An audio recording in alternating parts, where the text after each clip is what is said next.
अस्सलाम वालेकुम। निमत पाकिस्तान के साथ मैं हूं फरीद अहमद और आज मैं आपको दिखाने जा रहा हूं कि जिस तरह से पाकिस्तान में क्रिकेट, हॉकी, फुटबॉल के मैचेस वगैरह होते हैं, उनमें मुकाबले होते हैं। आज मैं आपको एक और मुकाबला दिखाने जा रहा हूं जो पूरे पाकिस्तान में उसने टॉप किया है अपनी कैटेगरी में। नाम है उसका हाजी और मैं आज आपको हाजी से मिलवाने जा रहा हूं कि हाजी कौन है। और मेरे पीछे देख सकते हैं कि जिस तरह हाजी ने ये पहला इनाम पूरे पाकिस्तान में टॉप किया है, विन किया है। हाजी का अपना जो ज़ाती वज़न है माशाल्लाह 204 केजी उसका वज़न है। आइए तो जिसने हाजी की परवरिश की है इजाज़ साहब से चलकर बात करते हैं और आपको हाजी भी दिखाते हैं कि हाजी कितना खूबसूरत है। जी, मैं इजाज़ साहब के साथ इस वक्त मौजूद हूँ जिन्होंने इस हाजी की परवरिश की है। ये कितनी देर का हाजी है और इसने जो पहले ही पोजीशन हासिल की है पूरे पाकिस्तान में, तो बाकी सारी की डिटेल जो है वो इजाज़ साहब से पूछते हैं कि इस हाजी साहब की परवरिश किस तरह की है और किन मुश्किलात से गुजरना पड़े। जी इजाज़ साहब। सबसे पहले सारे भाइयों को मुबारकबाद देते हैं जो पाकिस्तान में हमारे शौकीन है। और भाईजान ये हमने बच्चा पाला 3 माह का, 3 माह की उम्र हमने इसको लिया था और उसके बाद तकरीबन आज इसकी उम्र 20 माह होने वाली है। तो उससे लेकर अब तक जो माशाल्लाह इसकी जैसे हमने केयर की है, ये सबसे पहले छोटी उम्र इसको किलो दूध से हमने शुरू किया। इसको किलो दूध देते रहे और सब्ज़ चारा देते रहे इसको। जब ये 6 माह का हो गया था फिर इसका हमने साथ ना दाना शुरू करवा दिया था। दूध, सब्ज़ चारा, सबसे पहले सब्ज़ चारा, दूध और रात को हम इसको आधा किलो ना दाना जिसको हम बोलते हैं वंड, वो देते इसको। ठीक है जी। उसके बाद ये ऐसे सिस्टम चलता रहा। साल का हो गया, साल के बाद इसका हमने खुराक थोड़ी थोड़ी बढ़ानी शुरू कर दी इसकी ना। फिर समझो किलो से 1.5 किलो दूध कर दिया इसका। फिर थोड़ा सा दही शुरू कर दिया। चारा इसका तकरीबन 12 से 15 किलो तक ये खाता रहा बचपन में। ठीक है। और किलो दाना फिर हमने इसका शुरू कर दिया। ये चलता जब ये आया तकरीबन 14 से 15 माह में फिर हमने इसका आहिस्ता दूध बढ़ाना शुरू किया। दही जो हमने इसका ना इसका तकरीबन फिर 4 किलो, 5 किलो, 6 किलो, 7 किलो तो हम इसको हमने दही दिया इसको। इजाज़ साहब, अभी मुकाबलों में जब ये तैयार हो रहा था मुकाबलों के लिए, तो आप मुझे ये बताएं कि उस मुकाबलों के दौरान जो है उसको दिन का कितना दूध आप डालते थे? हम इसको 7 किलो दही था, ठीक है, और 2 किलो दूध था इसका रात को जब हम पिलाते थे इसको। हाँ जी, 7 किलो माशाल्लाह। इजाज़ साहब, मुझे बताएं कि आपको ये शौक़ जो है ये कब से इस तरह के जानवर पालने का जो है वो शौक़? 1995 से। ये सोता कहाँ पे रहा है? सोता भी आपने जगह तो आपको हमने दिखाई है। यहाँ बैठता है, तकिया लगाते हैं, ये सोया रहता है मज़े में। तो अभी जिस तरह से गर्मी पड़ रही है तो ज़ाहिर बात इसको भी गर्मियों में इसके लिए हमने एक कूलर लगाया हुआ है, एक पंखा लगाया हुआ है इसके लिए, एक एग्जॉस्ट फैन चल रहा है जो इसका जहाँ आप ये बैठा हुआ है बिल्कुल ठंडे माहौल में है, ये इसमें गर्मी नहीं है उधर। जी वसीम भाई, आपने बड़ी इसकी इजाज़ साहब के साथ मिलके देखभाल की होगी।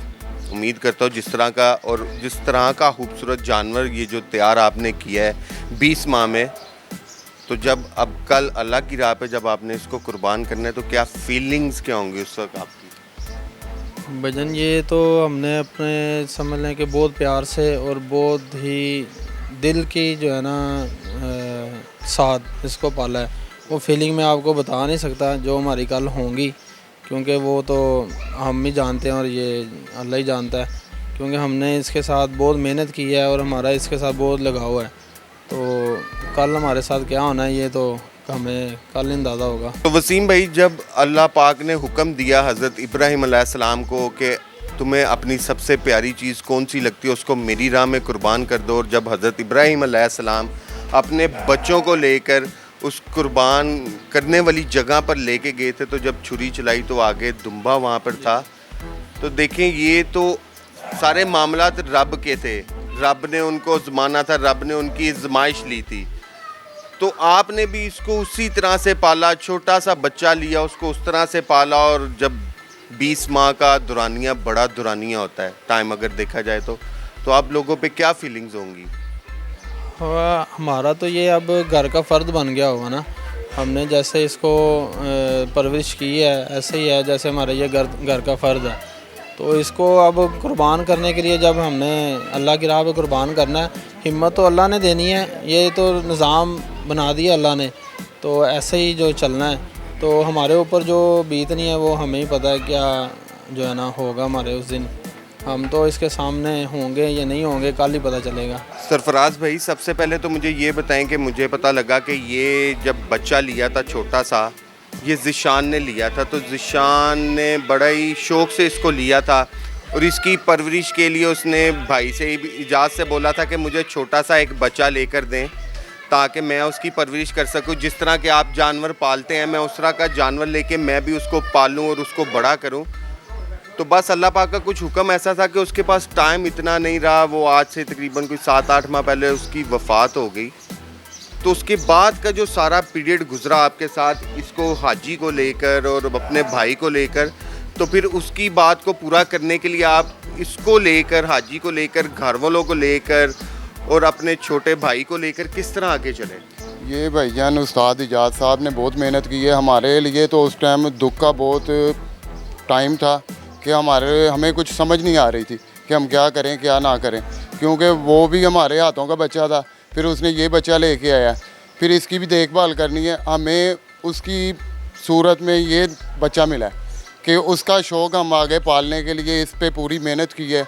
उस्ताद इजाज़ ने बहुत कंप्रोमाइज़ किया हमारे साथ, दिन रात एक की है कि उन्होंने मशवरे दिए हैं कि भाईजान आपने ये करना है, ये करना है। इन्होंने पूछा है ये आपने रखना है या हम साथ लेके जाएं, आपसे ये नहीं होगा क्योंकि आगे इसके मराहिल आएंगे जिधर इसने बहुत तंग करना है। हमने कहा आप हमारे साथ हैं, इंशाल्लाह ताला हम इसे लेके चलेंगे आपकी रहनुमाई के साथ।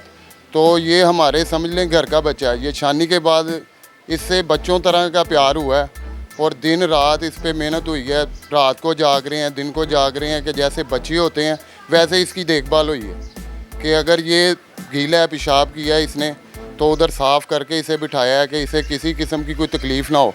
जैसे माँ अपने बच्चे को पालती है वैसे ही हमने इसे पाला है।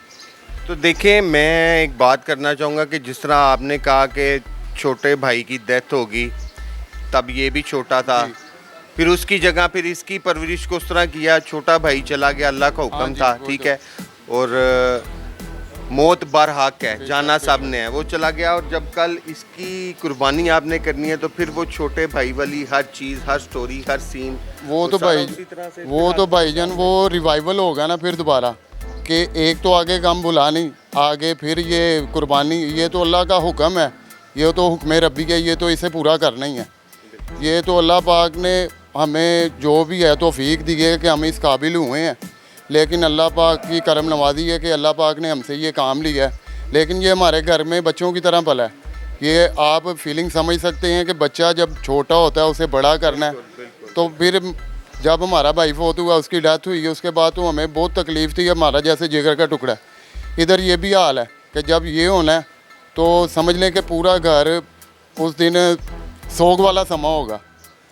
चले जी, अल्लाह पाक आपकी इस कुर्बानी को और इस ज़र्फ़ को कबूल करे और अल्लाह पाक आपके भाई को जन्नतुल फ़िरदौस में आला मुकाम अता करे। जी, तो ये हाजी ने कल अल्लाह की राह पर कुर्बान हो जाना है। सबसे पहले तो इसका जितना भी क्रेडिट है इस घर वालों को जाएगा जिन लोगों ने इसको यहाँ तक पहुँचाया। अल्लाह पाक तमाम मुसलमानों की कुर्बानियों को कबूल फरमाए। फ़रीद अहमद को इजाज़त दीजिए। नेमत न्यूज़, लाहौर।